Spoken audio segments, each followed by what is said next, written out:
Einen wunderschönen. Ja, setzen Sie sich. Könnte es das Brandenburger Tor sein oder eher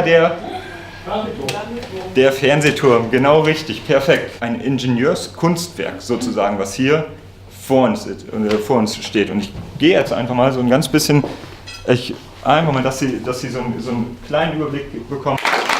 Ein ganz schöner Roman, aber ich glaube, dass am besten kann er das selber uns ein bisschen erzählen. Was war das eben? Fragte ich sie aufgebracht. Sie verschränkte die Arme vor der Brust und erklärte schnippisch: Ich habe dich beobachtet.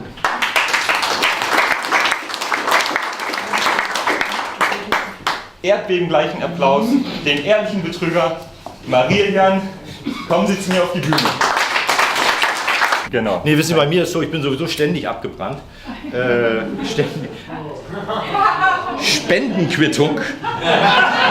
Dann vielen Dank, das ist Ihre Quittung, Ihr Applaus und ja, schönen Dank für die Aufmerksamkeit. Und hier, ich habe gerade nicht zu viel versprochen, hier ist der Zauberkasten. Also man sieht hier schon, so werde ich jetzt verkabelt, da spüre ich schon was. Genau, und jetzt kommt eben praktisch die Vibration, die kann man jetzt ja auch ganz gut hören, ne? Die kommt jetzt praktisch hier raus. Der helle Wahnsinn.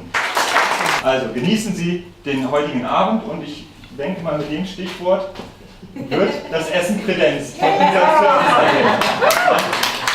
Ein Brief